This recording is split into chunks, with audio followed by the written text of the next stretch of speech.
let me just tell you something about Marco. Many of you will know him, of course. He is, of course, the coordinator with me of the Epistran project. So he has a PhD in translation studies. He's an assistant professor at Nova University in Lisbon, and a researcher with CETAPS, with our research centre. As well as being a coordinator of the Epistran project, he's also a member of the editorial board of our journal, Translation Matters. He's published loads, books and articles on all kinds of things. He's particularly prolific in sort of popular linguistics, let us say. He's produced an incredible number of books. He kind of knocks them off at an incredible rate, and has got a very large following online. He's I think almost like an influencer in our field. So I think we're very lucky to have him on the team. And he's going to talk about cyber translation proposals for studying human-machine epistemic translation. So this is actually going to be a kind of an overview, a proposal for various things that could be studied under this rubric. And then before I pass him the word, I'll just introduce to you Raluca as well. Raluca Tanasescu, now she's got a PhD from the University of Ottawa's School of Translation and Interpreting, and she's currently researching in translation and global media at the University of Galway. She's also chair of the Multilingualism and Multicultural Committee for the Alliance of Digital Humanities Organizations. So she's interested in how digital media reshape not only the modes, but also the meanings of translation, and to encourage a dynamic interaction between text, images, and sounds. She has a lot of relevant publications. Some of them I have reproduced on the short CV that I sent out announcing this panel. Others can be seen on the Epistran website, because she's now a member of our team. Okay, now let us begin with the sessions. So I'd like to invite Marco now to talk about his proposals for studying human-machine epistemic translation. So over to you, Marco. Thank you, Karen. Let me just share this presentation. So first of all, I'd like to. I hope that you are hearing me okay. Sorry, Marco, are you recording? Yes, I am. Yes, you are. Yes. Okay. Yes. Okay. We are recording, at least. Okay. Yes, it's recording. So first of all, I'd like to thank everyone for coming and being here with us, and also to thank Karen not only for the presentation, but also for leading our project. I try to help as much as possible, but she is the person leading our Epistran project forward, and so thank you for that. And I would also like to stress that this is not, in fact, as Karen has said, a regular paper, but rather a general description of some research prompts, if so to say, that will hopefully enable someone in our team, me included, to start working in this strand. Regarding my own research inside Epistran, I will present it in January in another session by the end of January.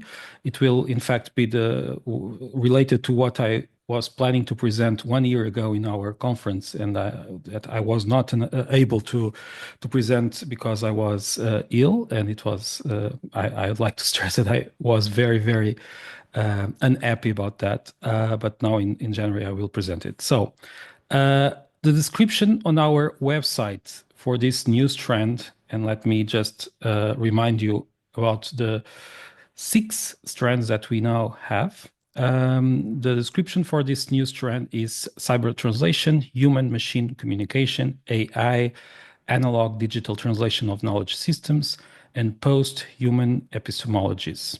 There is a lot to unpack here, and that's on purpose. We want to be very general about what this strand is in order to allow the team members to define their own research paths. And in fact, after my presentation today, we will have presentation that will probably not be directly connected to one of these descriptions, and that's really how it should be. We have defined 6 general ideas that can help apply both the epistemic translation framework and the inter-epistemic translation framework to the study of the interaction between what is generally called artificial intelligence and our own human intelligence, but also between machines and our own bodies. So my intention is to map out a territory for exploration inside Epistran, presenting 6 lines of inquiry. First, scientific knowledge translated into digital items. This is a description that is in the abstract, so you can read it, how scientific knowledge is reshaped within digital platforms. We could examine the transformations that occur as information traverses from traditional formats to digital media. The dynamics of collective knowledge formation will be analyzed, particularly the interplay between individual contributions and communal understanding through digital interactions such as comments, reactions, and re-elaborations of digital items. In this case, we have something similar to what we are studying in Strand A, but with a twist. So how is science communicated in digital channels, and how this communication changes because it is done in a medium with immediate reactions, interaction, and also confrontation? We can study how a set of texts, science papers, science textbooks, but also science popularization books are transformed into different genres inside the digital world, and how each genre allows for different translations of the source material. For example, we can have YouTube channels with longer form videos, social networks in their transformed role as transmitters of short videos by creators, not necessarily as before news from friends. This has been a transformation in the last few years where social networks are a bit less social and more like traditional networks transmitting the work of a smaller number of people. And so social networks are today a channel where short videos proliferate. We can also have a bit more traditional genres like blog posts, memes, etc., comment sections, personal profiles by scientists, etc. We can compare all these with traditional forms of communication and see how these can be seen as different translations of a general source text. Also, we can see how the different channels constrained the different translations and how these can be seen as new epistemological offshoots of the source epistemes. So, for example, a body of knowledge about, say, astronomy will be transmitted in a medium where certain facts or areas are extremely well received and others not so much, where some are subject to constant attacks by different epistemes and others are not. This creates certain distortions in the body of knowledge that are specifically digital and epistemological relevant. So this is just a short presentation of this first strand. Then first line, then translation between online bubbles. How epistemological bubbles are created and destroyed in the digital realm. Here we could question whether digital communication fosters cross-epistemic engagement or perpetuates isolated discourses. Is digital discourse creating bubbles or simply making them more visible and maybe more durable? This has been discussed in many other areas, but I think it's something that we could study in our own framework. It is important to acknowledge how the digital space allows the proliferation of a multiplicity of epistemological systems, but also constrains them in the way they grow and interact. So this can be something to be studied inside our project. The third line, AI chatbots as machinese translators, the nature of machine-generated natural language. Does this represent a form of domesticated machinese, or translation of machine logic into human-readable formats? How can we deal with this reality? We can use chatbots, if you notice, we can use chatbots to communicate with machines in a way that was not possible before. In fact, we can argue that one of the most transformational aspects of the recent proliferation of AI chatbots is exactly the way they allow people without technological skills to interact with machines. These chatbots are real human machine translators. They seize, regardless of our feelings about it, so important nowadays that it should be part of our research aims to address it using translation studies, tools, and concepts. The fourth line, translation of knowledge about AI. The social translation of AI. This might contrast communities that create and or embrace AI technologies with those that resist, exploring strategies for effective communication across this divide, which is clearly epistemic in nature. This interests me personally. The fact is the way AI is built implies a great deal of technical knowledge. Not so much the machine itself that we can use AI to interact with, but the AI itself is very different. It's very difficult to understand it and to explain. So we may need to translate this knowledge between different bubbles, for example. We could divide people into different AI communities, those who build and interact daily with AI, those who study and more or less understand AI, those who interact with AI without understanding it, and those who refuse to interact with AI or have minimal interaction with it. These different communities have different views and, in a way, different epistemic relationships with AI, and this should be also something that we could study inside this new strand. 5. AI as an epistemic translator. The potential of AI as an epistemic translator. Epistemic translation consists of processes that create knowledge through transformation. Can human knowledge be translated into more human knowledge using AI as a translator? This is very much speculative, as everything. In our special number of translation matters dedicated to our project, we have examples of inter-epistemic translation and an article by Cobus Maré about epistemic translation, the creation of new knowledge, in the case of his article, from the physical world. Now, with its capacity for analyzing data and texts, we can see AI as a way of creating new knowledge, transforming raw data into something humans can read and understand. Is this feasible? Is this valid? Is it not? This is something that we could study inside the framework of epistemic translation, not exactly inter-epistemic translation. Now, 6. AI as an inter-epistemic translator. AI's potential as an effective inter-epistemic translator. If we understand inter-epistemic translation as a process of transporting knowledge between different epistemes, can AI help bridge diverse human knowledge systems? Well, it may seem strange to be advocating for an inter-epistemic machine translator when we already have to deal with the negative consequences of interlinguistic ones, but this is something that we should address, in my view. For example, and I'm giving this as just as an example of something that we could do or study. As we said before, this is just to prompt a new research. So, for example, we can use ChatGPT and request a specific task of inter-epistemic translation. For example, can you translate this? And then I did this just to see what happened. Can we translate this? And I included the introduction to our own Epistran website into a language that can be easily understood by someone with a background in engineering. So this is just an experience. I will show you the result quickly. If you could bear with me for a few seconds. I think this is it. Can you see it? I think so.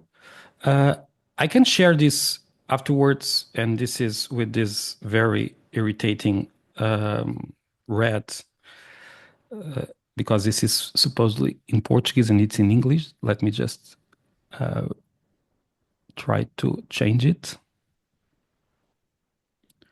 So what I asked ChatGPT to do was to translate our own introduction to our own project into language that could be understood by someone in engineering. And it did it. And I don't know if I agree with it, everything, but we can see some translation techniques being used, and he even said what he did. So he explained who Douglas Robinson is. We don't need it, but engineers maybe they need it. Then we have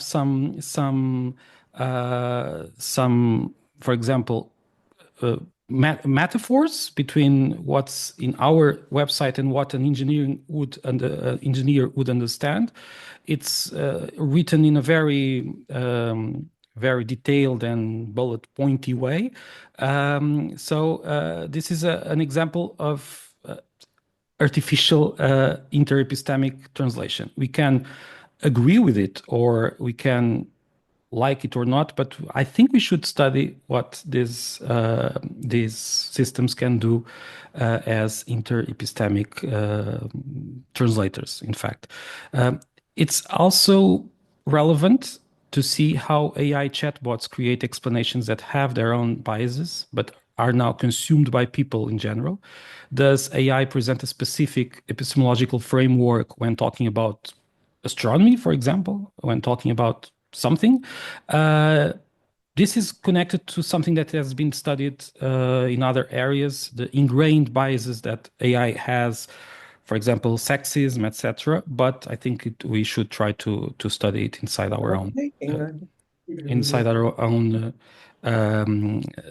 project. So in conclusion, as it is declared in the abstract, by integrating philosophical perspectives with practical considerations, this new strand aims to investigate AI's role in human epistemology and the complexities of human-machine interactions in the digital age inside the framework of interepistemic translation. But before finishing, just minutes before this presentation, I received a message from David Ardisty, a colleague who is not retired but still helps us a lot, and he was in our last presentation, and he sent me. He didn't know that I was going to do this, but he sent me a presentation by one of the founders of Unbabel, which is a company here in Portugal, very much invested in artificial intelligence and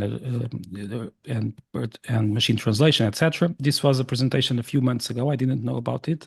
I couldn't watch the whole video or integrate it in this presentation, and it is not directly connected to cyber translation, but it was quite interesting, and I thought I should mention it right now. The general idea, and I will send you the presentation afterwards. The general idea is the company has a system that can analyze the facial movements of someone with amyotrophic lateral sclerosis and translate them into natural language, into Portuguese. So translate the movements of the face into Portuguese. So this is done using artificial intelligence, and this is, in fact, a special case of translation that could maybe be integrated into something that we are doing or not. But I thought that it was so interesting that I should mention it before finishing my presentation. So there are people doing work in practice in expanding our field. So we should not be afraid of expanding our field theoretically. Translation is so much more than people think and can be a wonderful way to study, to research, and also to change the world. And I know you all agree with me in this, but this was just a presentation that tries to make you start imagining new applications for our concepts and tools. And I hope this has been useful. Thank you so much. Thank you very much, Marco. I have to, speaking for myself, I had got no idea that all those possibilities existed. In fact, that's the project in itself, isn't it, really? Rather than a mere strand of Epistran. Gosh, if you could do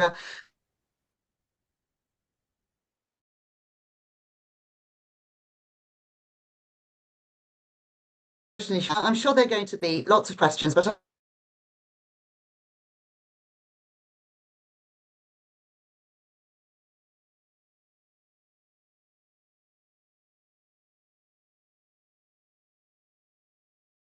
so welcome, Raluca. Thank you so much, Karen, and thank you so much, everyone. It's really intimidating to see that many people interested in this strand, and it's absolutely wonderful.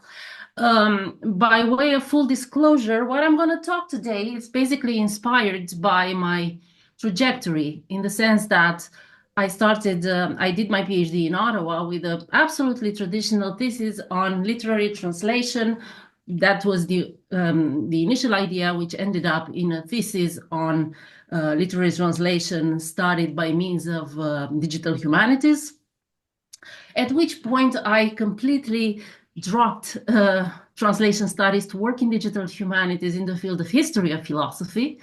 And then I returned to translation studies to work on translation in global media. So basically, I'm no expert in this, but my trajectory made me reflect back on my initial project in literary translation and how literary translation aligns or does not align with the new realities of digital media. So basically today I'm going to talk about the epistemic leap needed for literary translation to align to the intermedial and multimodal nature of digital space. And I'm going to provide a quick overview. So first, we're going to talk about a bit about literature in digital media. What are the implications of that? Then we're going to talk about the way literary translation has, adopted or has used the digital media for its own purposes. Then I want to talk about this notion of epistemic distance that I think is important in thinking about epistemic translation. Then I will offer a few examples of transformative translation that I think are great, and they all happened this year, and I think we're going in the right direction. Then I'm going to talk about digital text in electronic literature, and from that, I'm going to move on to translation in electronic literature. And finally, I'm going to talk about two things that I think are essential for us to align, literary translation to this multimodal nature of digital space and to this intermediate nature of digital space. One is to reconsider a new model of communication, and the second one to propose a sonic approach to literary translation in digital space that sees translation as echo statement. Conclusions, I think we're going to draw them together. Probably I'm not going to have time for everything, but here we are. So according to Susan Murray in 2018, the digital literary sphere, from social media to publishing platforms, has had a fivefold impact on contemporary literary culture. First, it has had effects on the level of performing authorships, as digital media restructure authorial identity performance through disintermediation, that is, breaking away from traditional literary practices, and reintermediation, which means adopting the internet platforms as the new intermediaries for publishing or self-publishing, as case be. Second, the act of selling books has instrumentalized the cultivation of communities in the digital literary spheres. That is a fancy way of saying that authors with the largest online follower community sell more. But even this thesis, reminiscent of the Bourdieusian concepts of field and capital, may be quickly invalidated by the potency of algorithmic culture, as discoverability and user recommender systems increasingly drive authorial profile. Third, the formerly terrestrial public life of literature is now curated in digital space, with the book rendered simultaneously more embodied through the phenomenon of meet the author culture and geographically transcendent by digital media. Fourth, digital space has had a sizable impact on literary consecration with a new, more democratized book review culture. And finally, fifth, she speaks about an increasing cross-pollination between offline and online reading. In addition, Murray also notes that the access of literature writers and publishing platforms has led to an increase in self-publishing trends on platforms such as Amazon, Kindle, direct self-publishings, and others. So the above-mentioned aspects, from elements surrounding production and publication to how actors involved in literary production constitute each other and refashion their identities, conceive of digital space as a sort of new-fangled relational paratext, and nothing more than that. In translation studies, outside translation studies, this digital paratext has been often critically analyzed in digital literary studies. Increasing attention has been shown to platforms for digital scholarly editions, digital social editions, to digital social reading, to digital publishing practices, and so on. These are only a few objects of inquiry among the hugely varied aspects taken up by scholars working at the intersection of comparative literature, book history, intellectual history, digital humanities, and other cognate fields. I am pained to say that literary translation is still far from asking questions related to the design of digital platforms and their impact on how translated literary text is produced, circulated, and received. Originally thought of as an allegedly neutral term to mask the interventionist presence of a new type of digital mediator, platforms have grown to refashion value and labor, and it is in exactly this capacity that they have mainly gained traction in translation studies. The web as a platform for mass distribution and commodification of both the online and the offline was discussed in relation to translators' visibility, to the way they work and share their work, and to the role of various types of translation for the dissemination of cultural products and for communication in general. Digital media has received a lot of attention in relation to audiovisual translation, as well as to the impact of social media on the work of translators and on translator networks and community formation. The occasional cross-pollination between literary translation and the digital is situated almost exclusively at the level of the digital paratext and at the level of the processes that accompany the circulation and reception of translated literary text. Even such approaches have been debatable. Feminist approaches to literary translation have had conflicting views on the use of platforms for activist purposes, but have generally seen the digital as an asset. In Persian context, for instance, the web page is seen as a platform for voicing women's issues and demanding change, while in the Sinophone world, new media platforms are essential for queer activism and other things, similar things.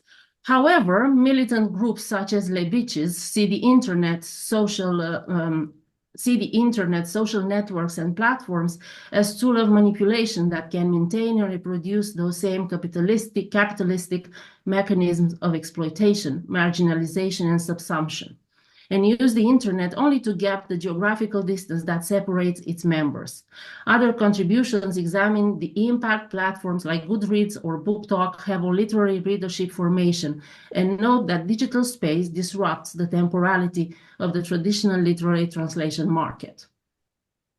Translation in digital space has been approached mainly from the perspective of the digital tools translators use and of the impact such tools have on the acceptability and usability of the output as well as on the profession. Very little attention has been paid to the bidirectional relationship between translation and the materiality of such space, and even less to the impact that the paradigm of the web has played on literary translation.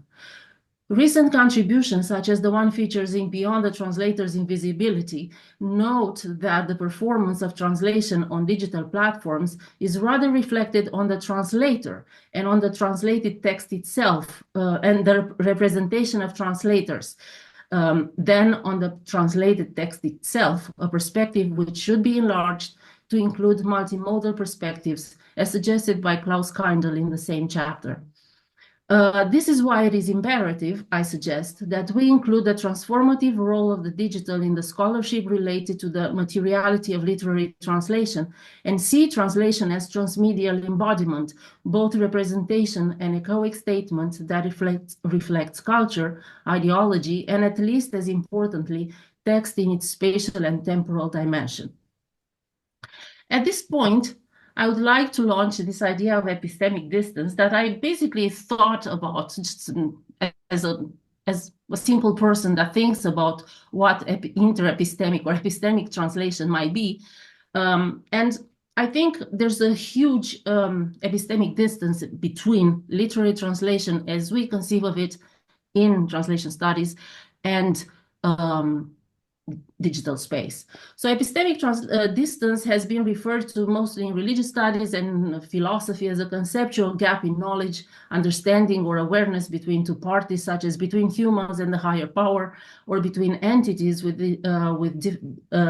differing capacities to perceive or comprehend reality. Now, this is not to say that literary translators and literary translation does not understand the digital space, new media, and things like that, not in the least. But there are reasons for this epistemic distance, I believe. And among them, I can think of print-centric legacy, monomodal focus, technological skill gap, static versus dynamic text, linear versus relational reading, epistemic invisibility of digital texts, which is because of the underrepresentation in canon formation, and resistance to conceptual shifts. I mean, we have to be very frank about this.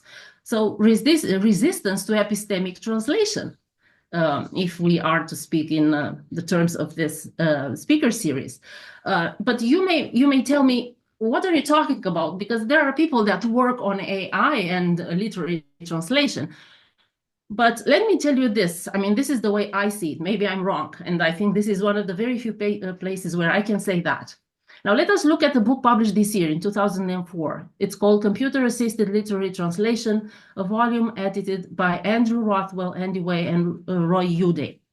I didn't single this out for any reason. I mean, this is just because it's the most recent one. While the book provides detailed insight into machine translation and computational tools as aids in the translation process, what it actually does is to look at literary translation within the same framework that has dominated the field for decades. It emphasizes the possibilities and pitfalls of computer-assisted literary translation in achieving linguistic equivalence over the transformative capacity of these tools. The volume still reflects a common tendency among translation scholars. They either remain overly attached to textual fidelity, keeping the text itself at the center of their discussions, or they go too far in focusing on extra-textual aspects, effectively sidelining the text altogether.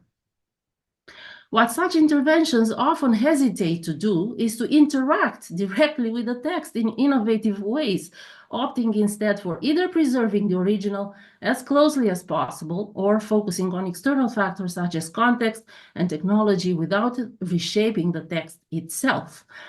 I'm not saying there are no exceptions, and we have a very good exception to this rule that have been published over the past 5 years, 6 years, 2 of them this year. I'm talking especially about experimental translation by Lily Robert Foley and hyper translation by Africa Vidal and Kington Lee. So these are wonderful examples that we may finally head in the right direction. But for these people, it's easy, it's easy because they think in I don't know exactly their background because I know only Africa, and I know she can write about everything and anything. And one of these examples that I've given has been put together by my partner, Raluca Tanasescu, is a computational anthology of a computationally assembled anthology of American poetry in translation. These people, all these people and others like them, they understand the concept of digital text. And it very much aligns with the concept of digital text as it appears in electronic literature. The digital text itself, that is literally text produced with digital media, has received attention only in the context of digital writing and electronic literature, except for the examples that I just provided. In digital writing, text is seen as heavily influenced by mechanisms pertaining to digital rhetoric, which uses computationalism to switch the focus from persuasion to testing one's own ideas, a contesting of others' ideas, and a collaborative creating of ideas. In ILIT, the digital text was defined as a first-generation digital object created on a computer and usually meant to be read on a computer. The new digital paradigm of the mid-1990s determined scholars like Alexander Beecroft to note that technology is one of the factors defining the conditions for literary ecologies. Indeed, Catherine Hales noted that the age of print has passed and that literature started an irreversible process of technologization, with new multimodal forms becoming the new hype, from multimodal cyber literature to computationally assembled anthologies. What such projects have in common is multimediality, the simultaneous use of digital space and code as media that shape the writing process and the translatorial process, as well as multimodality, that is the complexity of the semiotic codes involved, from sound to natural languages to programming languages. The technologization of literature has brought the issue of platforms to the fore, especially in the subfield of electronic literature, where platforms provided the main material support for literary production. And we have here the definition of translation in literature, which was formulated in 2018 by three electronic literature culture, Menziapold and Portela, that offered a comprehensive view on translation in electronic literature that comprises four dimensions: translinguistics, transcoding, transmedial, and transcreational. I'm not gonna insist on this for lack of time, because I wanna move forward with the main idea that I had in mind for this talk, how to narrow the epistemic gap between literary translation and new media and digital media in general. And I thought of it in terms of four propositions. In terms of switching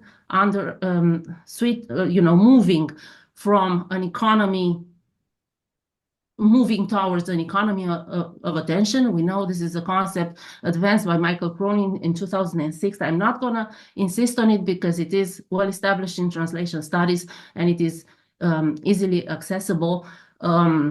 So I'm not gonna insist on it. A second one that I'm going to talk briefly about is the concept of digital trace, which was advanced by Bruno Latour in 2014. The third one is a new medium-centered model of communication that was advanced by the Swedish late scholar Lars Ellerström in 2018. And then the idea of a sonic paradigm for the analysis of literary translation in digital space. I will first talk briefly about the notion of digital trace advanced by Latour.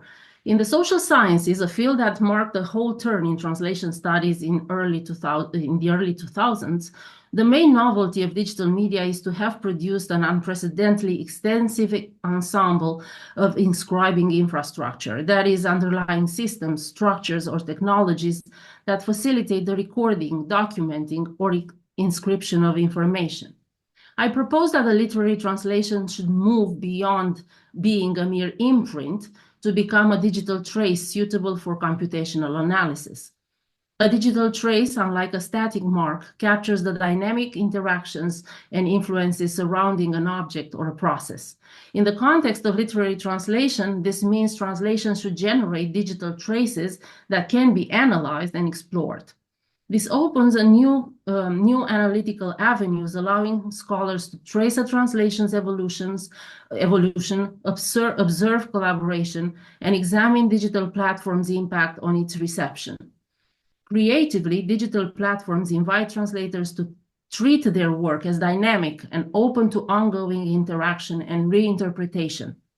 Embracing the notion of a digital trace positions literary translation as a living, traceable entity within the digital space, offering deeper insights into the complexities of the act of translation.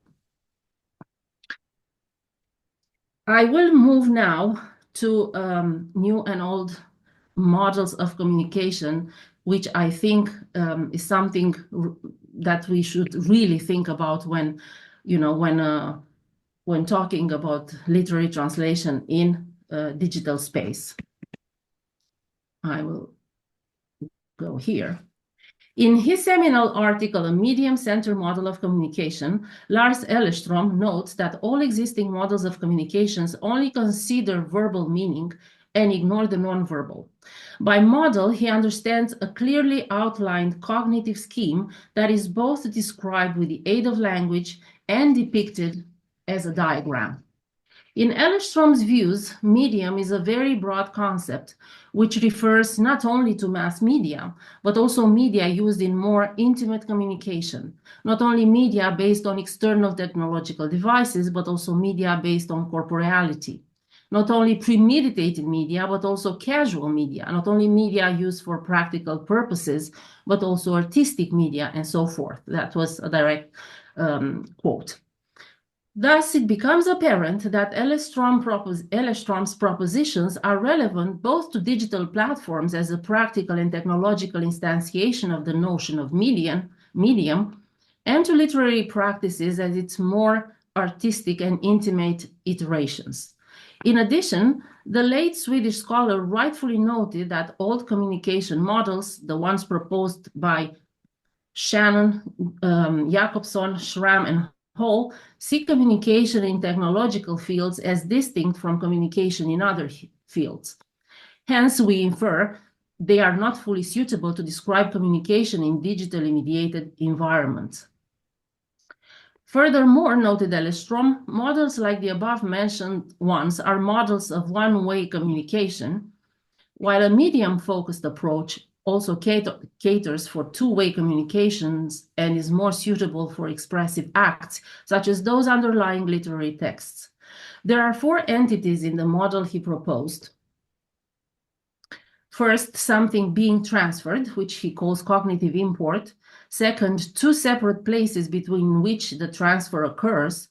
Three, an intermediate stage that makes the transfer possible, that is the medium, and more importantly, a transfer of cognitive import through the media product.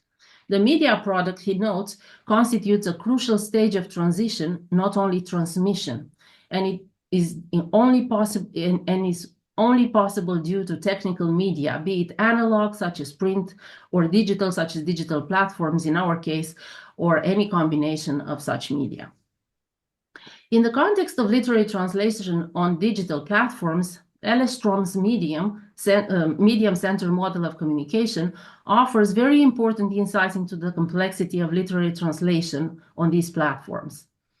As an expressive act, it involves a transfer of a cognitive import across two linguistic and cultural spaces. Digital platforms, serving as the contemporary medium for this transfer, play an essential role in facilitating not only the transmission, but as I said, the transformative transition of literary works in translation. Ellerstrom's inclusive definition of a medium, spanning from technological devices to artistic expressions, aligns perfectly with the diverse landscape of digital platforms used for literary translations, and as well with the diversity of the code used. These platforms serve as the intermediate stage in Ellerstrom's model, providing the necessary relational infrastructure for the exchange of literary and cultural content. And I see in this model exactly where you don't see a flat line, but you see a bit of a pulse. I see epistemic translation happening exactly in that very spot. Furthermore, the recognition that media products constitute a crucial stage of translation and a driver of transformation emphasizes the significance of digital platforms in shaping not only the dissemination and reception of translated literary texts, but also, and more crucially so, the transformative, even remedial effect the reticulated structures of platforms may have on the practice of literary translation. The transfer of translation through digital platforms invites an intermediate approach to translation, as the digital medium allows for various media forms to converge.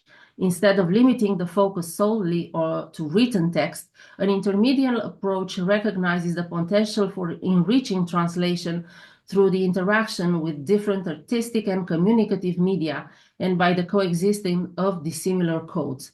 In addition, translated literary works on digital platforms often incorporate multimedia elements, blending various modes of expression and contributing to intermediate experiences. So that would be one thing that I believe needs to be reconsidered when talking about literary translation in digital space. And another very important thing for us to think about is literary translation as echo statement. This is the final thing that I'm going to refer. I hope I still have time for this very quickly. The transformative. Yes, you're fine. You've got Yes. a good 12 minutes if you Okay, want to yes. use it. Yeah. I'm just fine. Good. In Chaos Media, published in 2015, Stephen Kennedy proposes a new paradigm for describing culture in digital space, starting from the Western philosophy's fascination with the visual and from sight as the dominant sense via which humankind has made sense of the world. A simple definition he offers goes as follows. The contemporary or new media landscape might be described in simple terms as a space where real and virtual worlds collide. He rightfully notes that Descartes' understanding of space as corporeal and measured visually cannot be applied to digital space, since the latter cannot be understood simply in spatial terms, but needs to be evaluated acoustically via its sonic dimension in order to render its complexities. According to Kennedy, the digital needs to be understood not just as the virtual space beyond the screen, but as a unitary existential space that shifts constantly and defies conventional visual logic, a space where entities take up superpositions of location and dislocation. He tackles the vastness of the web and discusses its virtues, positing that the audible or the sonic is a more suitable way of understanding the digital, because the digital cannot be understood solely in terms of space. What one needs to be aware of an important temporal dimension. Much like sound, digital space is a continuous discontinuity of relations that are themselves not spatially extended. Rather, they are infinitely reconfigurable insofar as they constitute a space of what is possible as much as what is present and perceptually verifiable. The qualitative is an essential feature of digital space for Kennedy. Digital space presents a series of interconnections that needs to be understood as relative and qualitative phenomena, which in turn establish spatial and temporal relations with the real world. Drawing on Leibniz, he insists on the fact that one of its main features is the precedence of the qualitative over the quantitative, in spite of its networked vastness. He then goes on to discuss Foucault's perception of space, which reveals a critique of total history and the monolithical temporal block that it imposes, at the expense of specific, singular, local events. A network of qualitatively connected floating locations, digital space needs a new type of analysis. The concept of sonic economy that Kennedy advances as typical of digital space is an appropriately dynamic mobile mode of analysis, one not tethered to representation, one that can accommodate an almost perpetual shifting ground, and one that accounts for the complexities of contemporary technologically mediated environments and sets out a mode of thought in which multiple aspects of production, communication, and exchange are assigned and or assume interrelated value, duration, and speed or tempo. In later work, Kennedy expands the discussion from the example of digital space to a more general notion of temporal dimension, a realm where infinite formulations occur and reoccur, creating patterns that can be taken to constitute the entirety of our universe. Thus, he explicitly argues against such dualisms as real and appearance, the fixed and the chaotic, the visual and the sonic, and in favor of a more multisensory, multimodal, and multitemporal account of such binaries. Kennedy sees digital space as chaos, understood not as disarray, but as patterning, as a relative continuity punctuated by difference. Rather than an immovable universal phenomenon, a constant reformulation of a source text with digital data modeling as a tool available to make sense of chaotic environments. He sees technologies as an expression of the wider social process, as part of a totality that demonstrated essential qualities, and the digital space as a constantly shifting, noisy ecosystem of co-evolving relative parts, instead of a virtual correspondent of the market economy, one in which people merely exchange digital information. Therefore, Sonic economy is defined as a mode of thought where multiple aspects of production, communication, and exchange are assigned and or assume interrelated value, duration, and tempo.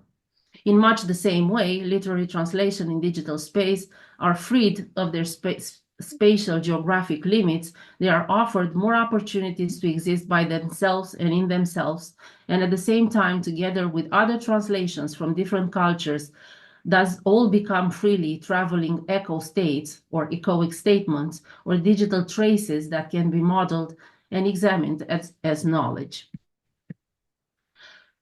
I don't know, in terms of conclusion, I was really puzzled at this point. There are so many conclusions, I guess, to be drawn and so many things, you know, to discuss about this.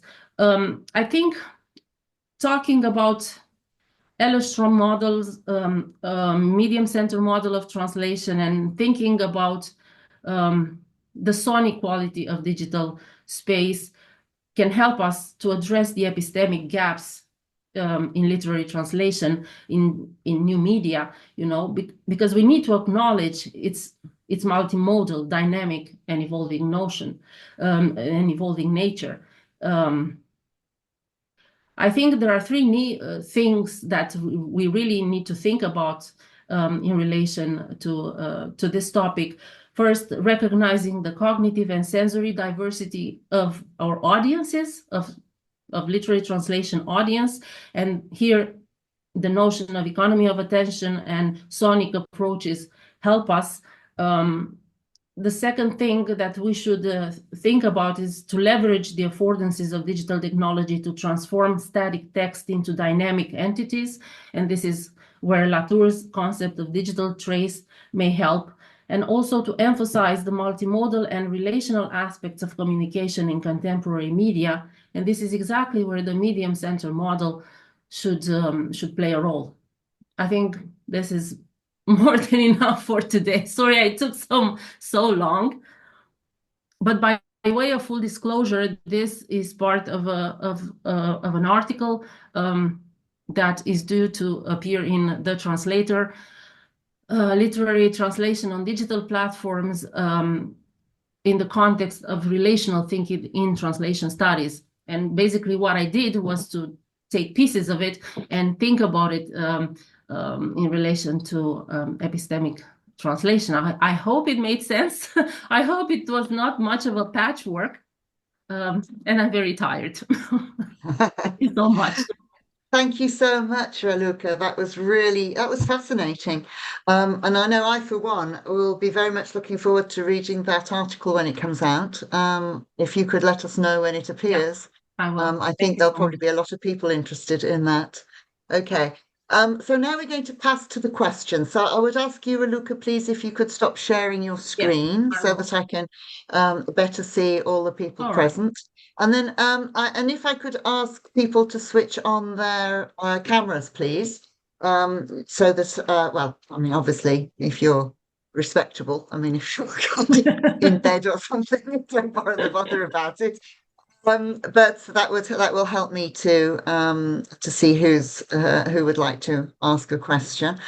So if you have something to ask either of our speakers, could I please ask you to raise your virtual hand? That would probably be the best way of doing it, so that I can see.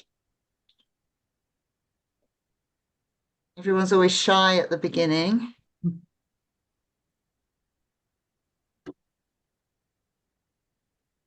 Oh, Pedro, yes, please. Are you listening? Is it Yes, working? yes, Pedro, Okay. yes. My question is for Marco. I'm not sure how advanced GPT is right now, but when it first started, it tended to hallucinate. That's what people called at the time, right? It invents information because it's not a thinking machine, right? It's just putting words together based on the database it has. My question for you is, did you find any hallucinations in that translation for engineers that you showed us? did you find something weird that a translation scholar would Well, that's yes, I understand. Yes, of course, ChatGPT is a very complex subject and it tended to hallucinate and it still does, but the new models are a bit different and they tend to, at least in my user experience, trying to to try these things, it is a bit better now and and it can be used in many different ways. So we can use the old models, we can use models that go and search immediately the internet, and so they can fact check itself. Now it's very far from perfect, of course, I'm not saying that. And the way that we can look at it as simply parrot is very much not consensual. So there are many different ways of looking at it, and some normally I don't want to try to explain something that I'm not a specialist about. I'm in that community where I use, but I'm not an engineering, but an engineer. But there is a current discussion with people coming from linguistics normally saying that this is a parrot device, and people coming from computation saying that this is a bit more than that. Anyway, regarding your specific question, no, I did not find anything completely off about the text. It was a bit naive sometimes, so but that was the problem. Sometimes it did not translate as much as it should. So I was reading it and saying, okay, I don't think an engineer will understand this without understanding a lot of other things. So it was a very imperfect translation, but it did not hallucinate as far as I could see. So that's my answer. I hope it helps. Thank you, Pedro. thank you very much. Can I add something to this? Yes, I, okay, go ahead. I think it's all related to the way you prompt the AI. Of course. It really depends on that. You know, a good, very good and detailed prompt is going to generate a better translation, no matter the nature of translation you're requesting. So if we ask a very general question and we place a very general prompt, probably we're going to get a lot of hallucination. Yeah. No, I mean, it would be very interesting to experiment with the prompts. And with the different models, because you can Yeah. have now the different models. In this case, the prompt was rather general, but with specific that specific but I agree. Of course, it depends on the prompt. If we don't do it properly, it will start. At least it will not do what we are asking it to do. And something interesting, and I think everyone that has tried it knows it. It changes from one instance to another. So if I did the same exercise now, the result would not be the same. So it will be different. So Yeah. it's very difficult to replicate experiments with ChatGPT. So. Thank you both. Riku, you have your hand up. Yes, thank you. Thank you both for really interesting presentations. Continuing on the discussion that was just had, an additional comment on Marco's presentation. I really liked the notion of domesticated machines. Was that it? Domesticated machines? The sort of idea the idea that refers to, I think, is really useful. And what I've found personally really kind of a good way of thinking about how we relate to AI and how AI relates to previous tools and technologies, language tools and language technologies, is kind of thinking it in terms of as part of the continuation of ways in which people try to develop more intuitive ways of interacting with machines. Because with primitive machines, primitive computers, you kind of have to talk to them in their own language. You kind of have to use binary or assembly language or machine code or whatever, and that's very resource intensive for the human. But that's very easy for the machine. That doesn't require much additional resources from the machine. And then when we kind of develop towards graphical interfaces and things like that. That's a little bit more resource intensive for the machine. That requires more power from the machine, but that's more intuitive for the human. And I think with AI, if we think about AI or large language models in that continuation, then we can kind of position them as sort of the ultimate expression of machines being as intuitive to humans as they can be, because it allows us they allow humans to use use computers through natural language, which is the most intuitive thing that we can do as humans. But that requires so much resources from the machine, and that's also very imprecise, because it requires the machine to sort of use statistical computation and to sort of guess at what we want from the machine. If we use machine code and binary, if we talk in the language of the machine, we can be very precise as to what we want the computer to do. If we speak in human natural language, then we can't be very precise, and the computer kind of has to guess.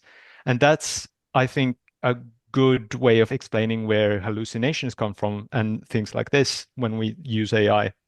And also this kind of that's related to the other idea that you mentioned about AI being the sort of inter-epistemic translator between humans and machines, because that's the basic idea of what AI does. It translates human natural language into commands for the machine, for itself. And what it does in that process, which I think is really interesting, it translates the sort of ultimate expression of human semiotic processes with natural language into just computation, through computation into machinic commands for itself. And that's I think a sort of inter-epistemic translation framework is a very fruitful way of looking at those kinds of processes.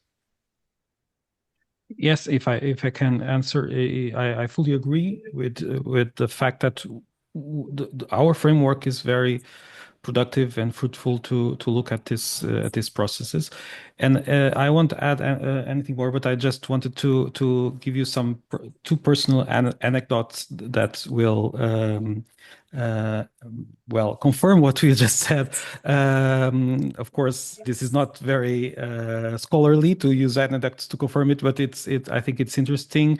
For example, I've been talking with an engineer which is part of my family, and he works in AI. And for example, one of the things that you work in a kind of AI that is not as advanced as ChatGPT a few years ago. And one of the things that he and his team had lots of trouble explaining or configuring the machine to understand is the use of the word tomorrow.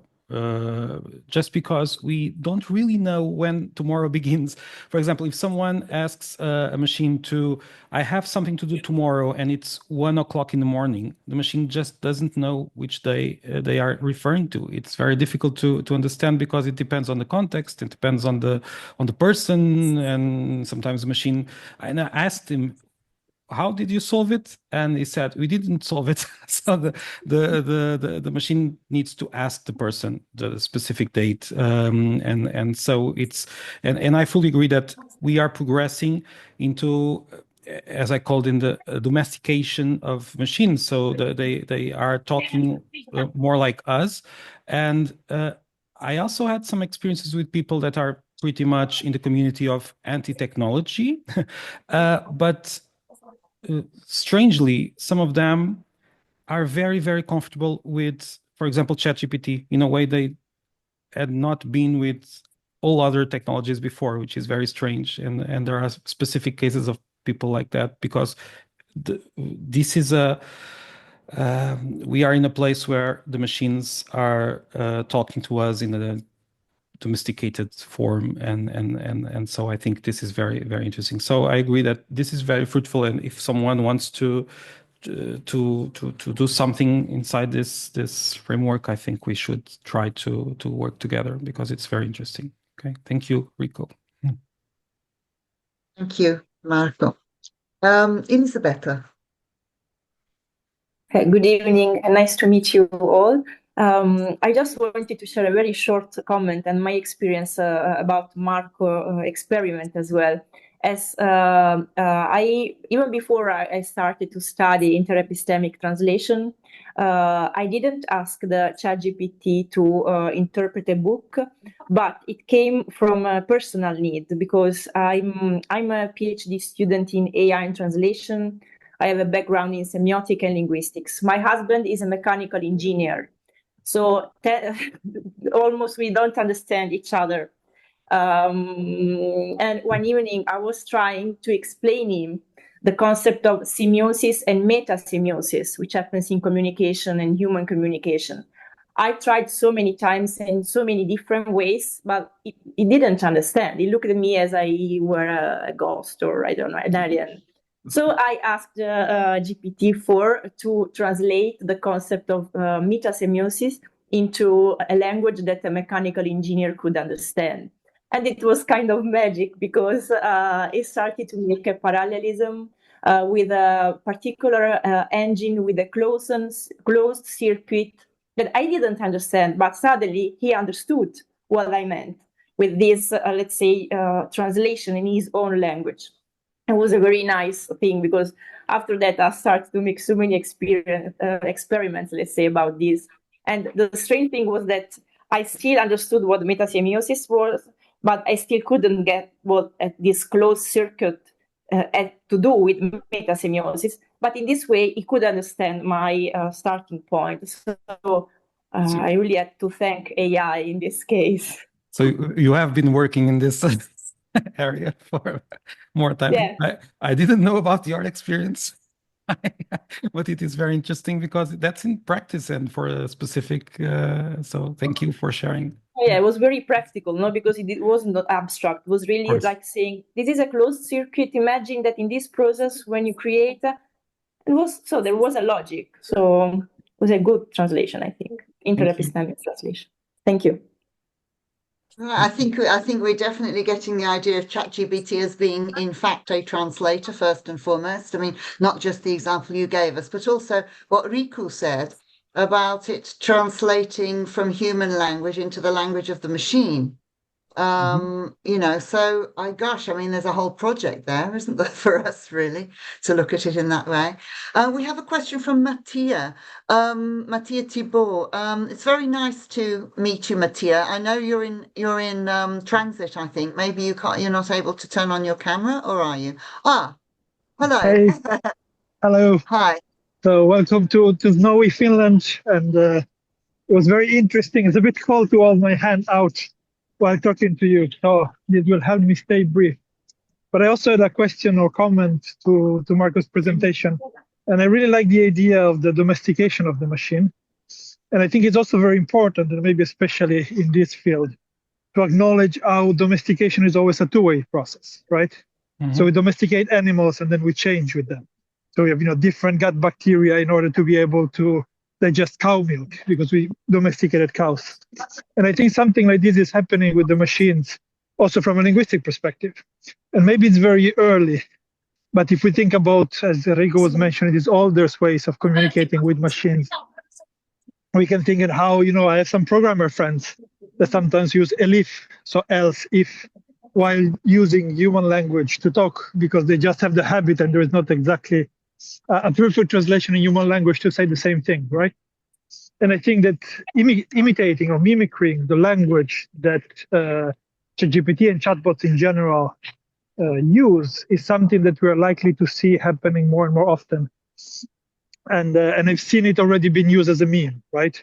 So saying things like, as per my last knowledge update, which is maybe already an old thing now that GPT is connected to the internet. But so I think that this is also very interesting. And I think that there might be something, of epistemic translation as well. Because if we talk like the machine, we might start to think like the machine, like to have this approach towards knowledge like the machine as well, right? So maybe one other facet to add to this already sort of gargantuan project. But again, I think that this idea of domestication is really interesting. So thank you for that.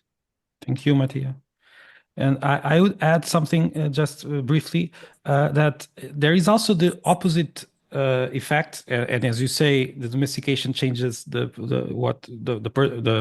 group doing it, but in some cases people are avoiding some kind of words or phrases because they seem too ChatGPT way. So, for example, the word to delve that has been used immensely by ChatGPT, and so many people are consciously avoiding the word because they don't want to show to sound like ChatGPT.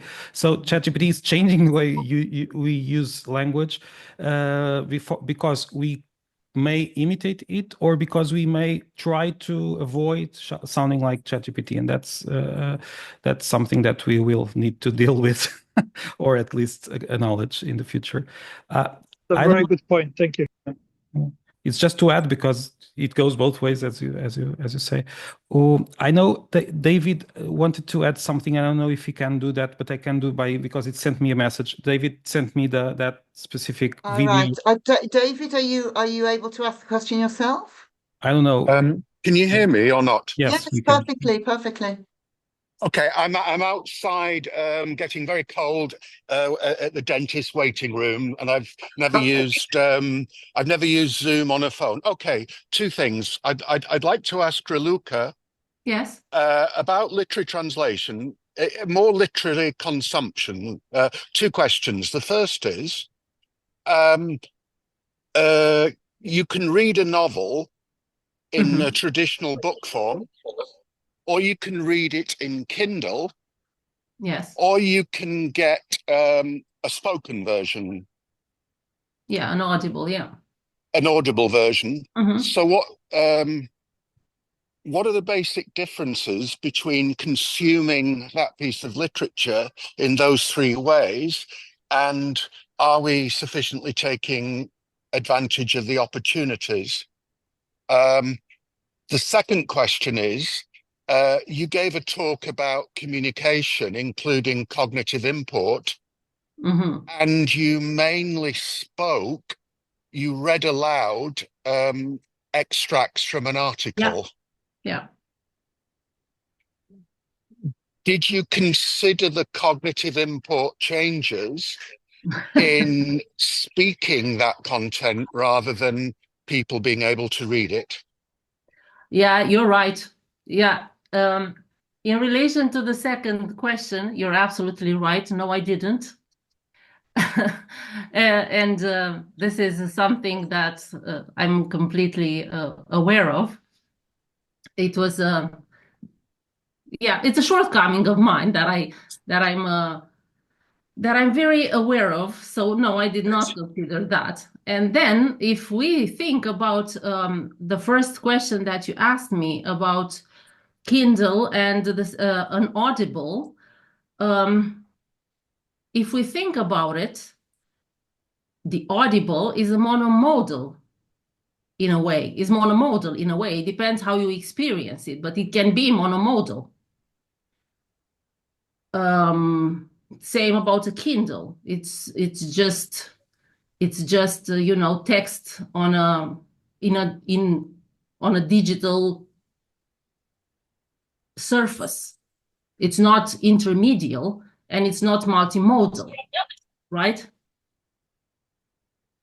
So those, to me, the way I see them, they are monomodal environments.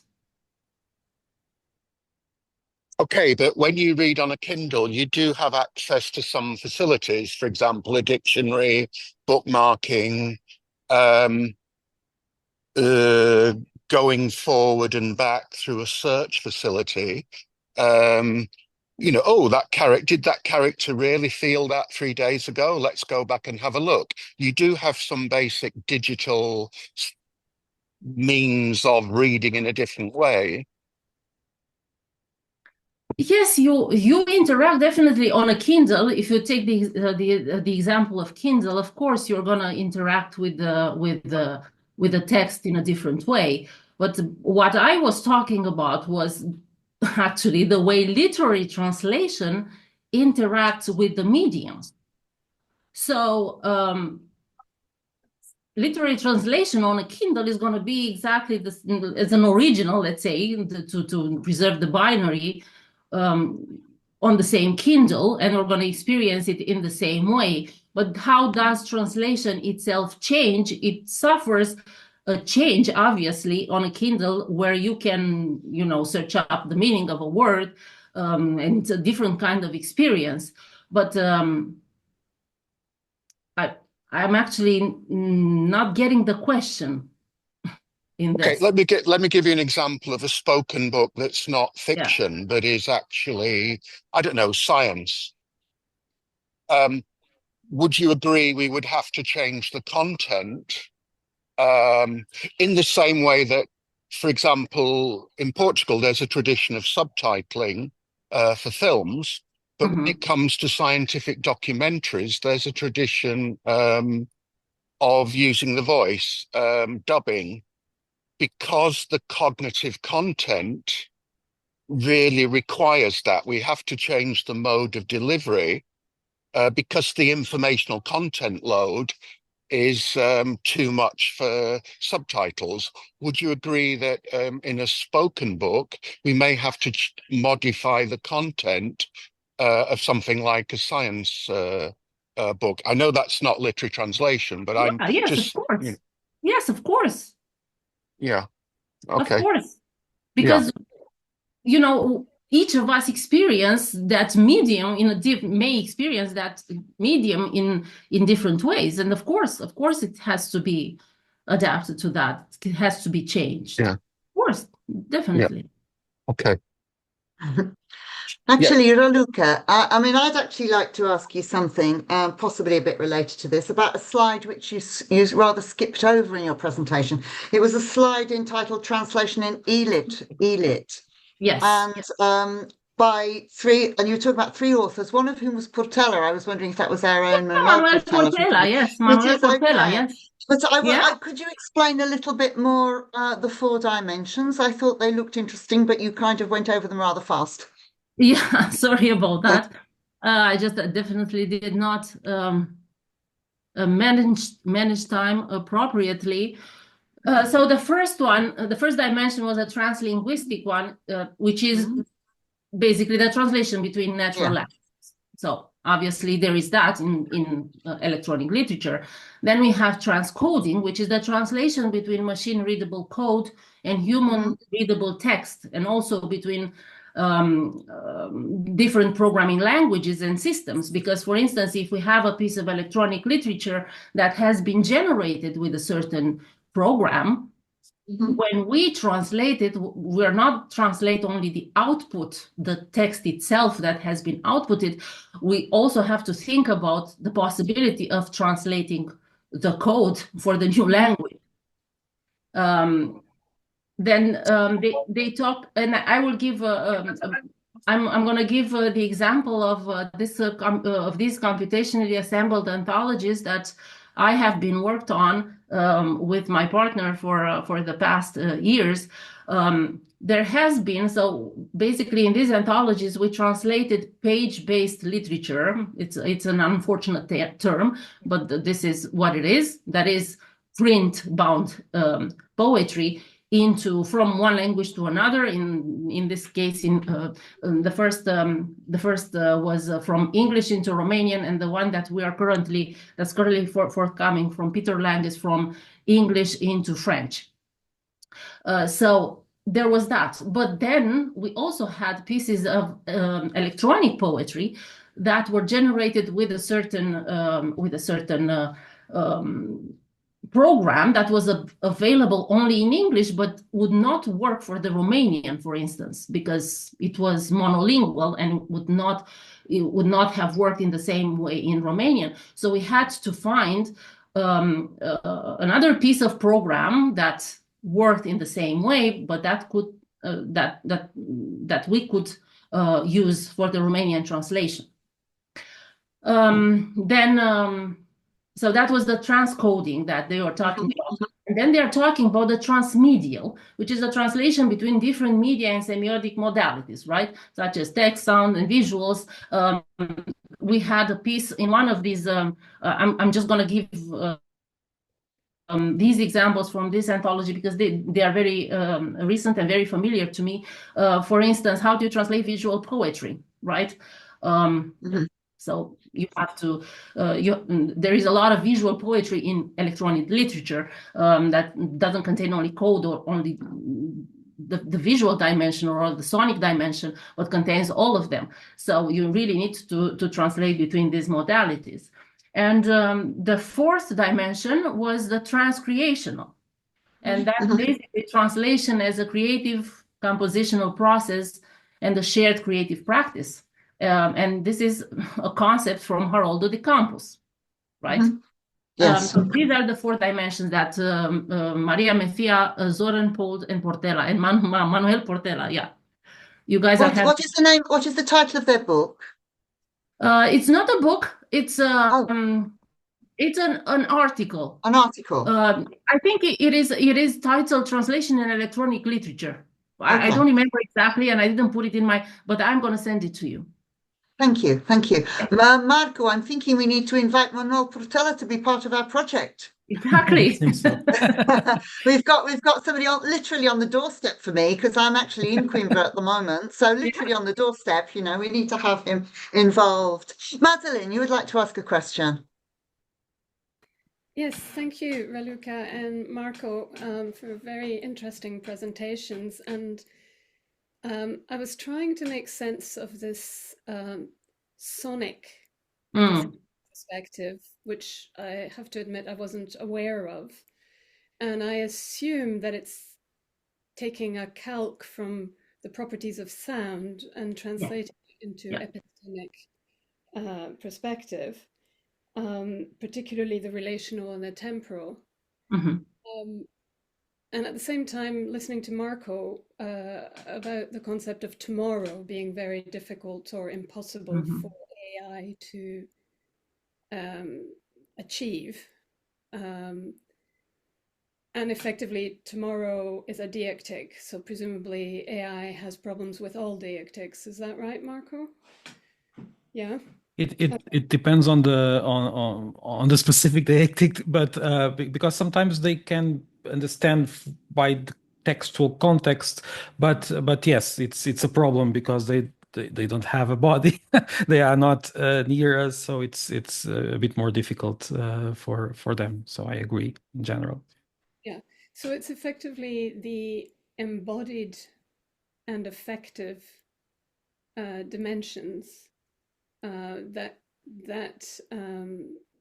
create the epistemic gap between AI and humans, but also animals, because animals, particularly mammals, dogs, can understand deictics, not in terms of tomorrow, but in terms of direction of people, for example. And they can understand affect, they can react to affect and temporality. So this is interesting, and this discussion has made me think about interepistemic gaps between humans and machines, but also where there are less gaps between humans and animals than between humans and machines. So yeah, I'm just thinking aloud here, but you've certainly made me think quite a lot about aspects that I hadn't considered before.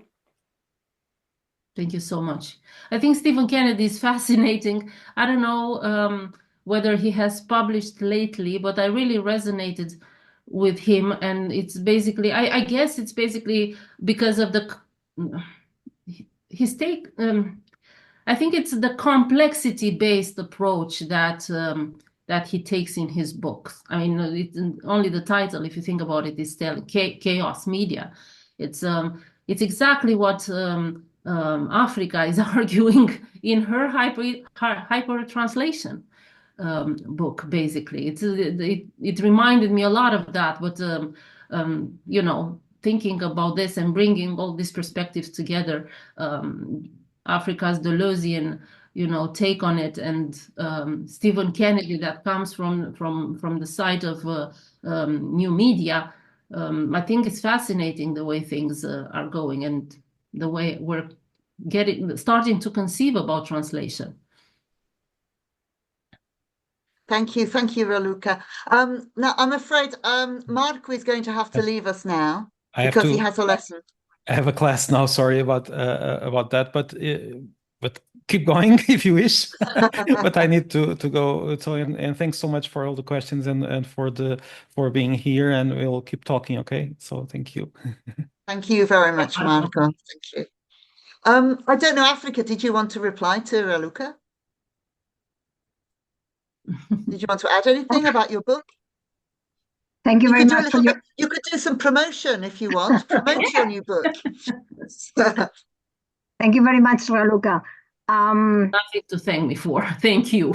No. Yes, I agree completely, and I think it was both talks were really fascinating, and I agree with you, Raluca, then that I think translation studies is sort of going through I suppose the right avenue in the sense that it is sort of chaotic and I think that's a very positive term.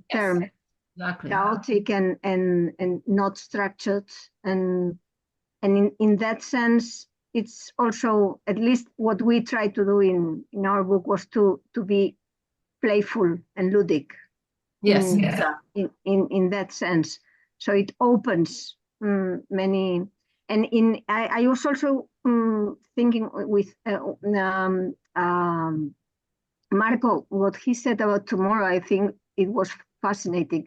And I was thinking about a Mexican term. If some of you know the idea, when Mexicans say ahorita is sort of now, a very Mexican way to say now. And this is not a critique of them. I mean, it's just a cultural thing. When a Mexican says ahorita, meaning now, it doesn't mean now. It means perhaps tomorrow, perhaps the day after. Mm-hmm. You never know. I mean, how can a machine translate that ahorita? It's completely impossible. So in a sense, the digital space has to be ludic, has to be playful. Otherwise, it's impossible. And to me, this kind of literature that you were talking about, and I love the foundations you took in your talk. I think that's the only way to get it. I mean, it's a sort of multimodal and in some ways embodied. Exactly. Sorry. No. I'm sorry for interrupting, but it's something that I really thought about in the sense that, in some respects, we're going very fast. Of course, AI is very interesting, and we did this anthology, using large language models, and my husband was going crazy, using all these new things, to generate new poetry and new translation. It's amazing. But, we need to pause a bit and to realize that in some respects we're lagging behind. And literary translation to me is something that I cannot wrap my head around. The way they lag behind. I mean, electronic literature, I'm not saying that electronic literature is my ideal or anything, but it's just an example of how, things can be aware of the multimodal and multimedial in translation.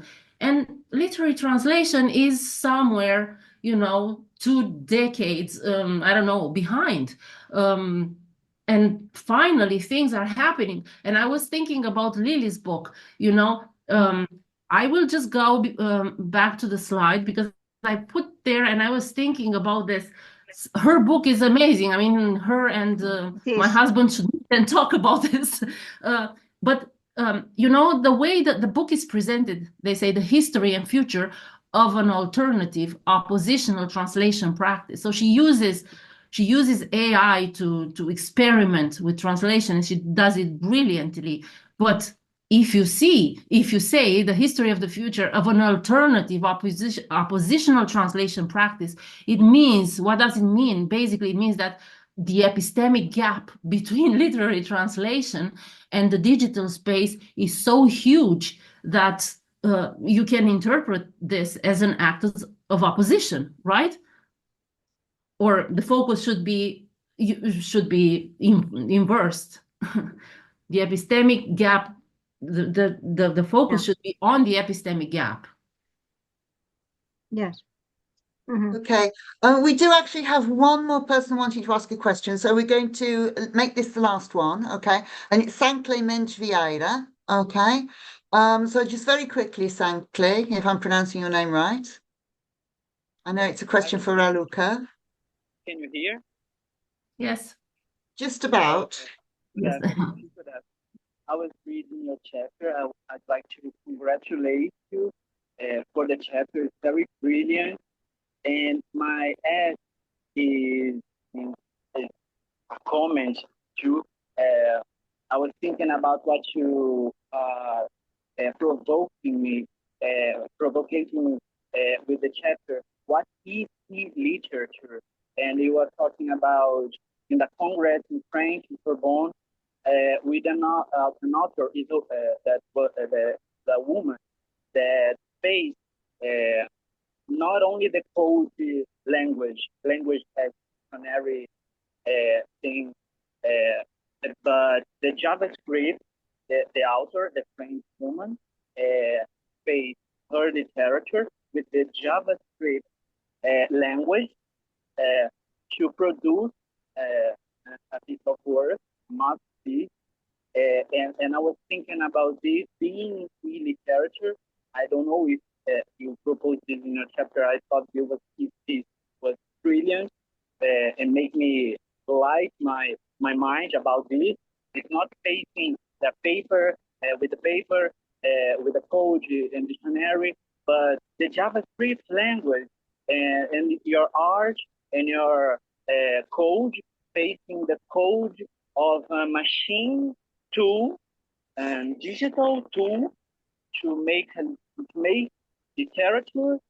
And I was thinking about other things very quickly. The literature, thinking about support, vaccine, assume the literature when face radio, face the tools of the voice, the human, and now we are facing this language, digital language of programming, and you have to not just have another dictionary to finish Portuguese, but we have to have the Portuguese, the JavaScript dictionary to put our subject and our life and our art and literature in other dispositives. And thank you, Raluca. Your chapter is brilliant. I was reading here, and congratulations for. Thank you very much. That's very kind. And I love the development of all the concepts. If you want to correct me in something, it's very, very welcome. I talk from Brazil. I'm from Rio de Janeiro, and congratulations. Thank you very much. You know, us and Brazilians, you know, people that do this kind of playful things in the digital, you know, they know for a fact that they have their family in Brazil. I mean, what happens in Brazil in terms of visual poetry, in terms of, you know, electronic poetry, everything happens there. It's like it's mind-boggling. It's such a wonderful space for creativity in literature. So, of course, I resonate with everything you said, and it's very kind. Thank you very much. Okay, I think we're going to have to call it a day today. So I want to thank you very much again, Raluca, and of course Mark, although he's not here with us. I think this was a fascinating discussion, and I mean, so many interesting questions have been raised, which I, for one, was not aware of at all. I mean, it's a massively rich area to be explored. And I'm actually delighted also to announce, for those of you who are still with us, that we're going to have another presentation on cyber translation in March from two people who were or have been here with us. Rico, he's still here with us, Rico Hapiniemi, and also Mattia Thibault, who I have to confess, Rico, I was astonished when he put his camera on and I saw it was a bearded man. I thought you said it was a woman. I was expecting a woman. Oh, sorry, I should have corrected you probably when you mentioned I it. thought I was convinced you told me that you were working with a woman researcher. No, I don't think so. Really, Well, it was a very big shock. Anyway, they are going to be presenting on a fascinating project that they are working on. So that will be in March. Okay, we haven't quite got a date yet. When we talk about the 20th, was that the 20th of March? Yes. Yeah, I think we're going to go for that date for that one. Very May good. May I ask Rico about the project he's working on? Yeah. Oh, it's a. Carol made me curious. Sorry. It's called Interreal. It's oh, the one that got ERC. Yes. Well, Mattia is the one who got the ERC money, and he used that money to hire me. So. Oh, now I got it. Oh, Yes. that was amazing. I was looking, at the ERC list of topics that got funded, and I saw that. I said, oh my God, that sounds so fascinating. Oh, that's cool. Yes. Well, you're going to hear more about it in March. Yes. Great. And next week we've got completely different subject. This is me myself actually speaking, along with Christian Thor from Norway. And so we're going to be moving back into our Strand C, which is the historical strand, and talking about the kind of production of scientific knowledge, the development of scientific knowledge in the Americas in the early modern period. Okay, so hopefully it's very different from cyber translation, but hopefully some people present might be interested in that as well. So thank you all for being part of this. I'm really very encouraged by this. So let's keep talking. Okay. Thank you very much. Thank you so much. Bye-bye. Bye-bye.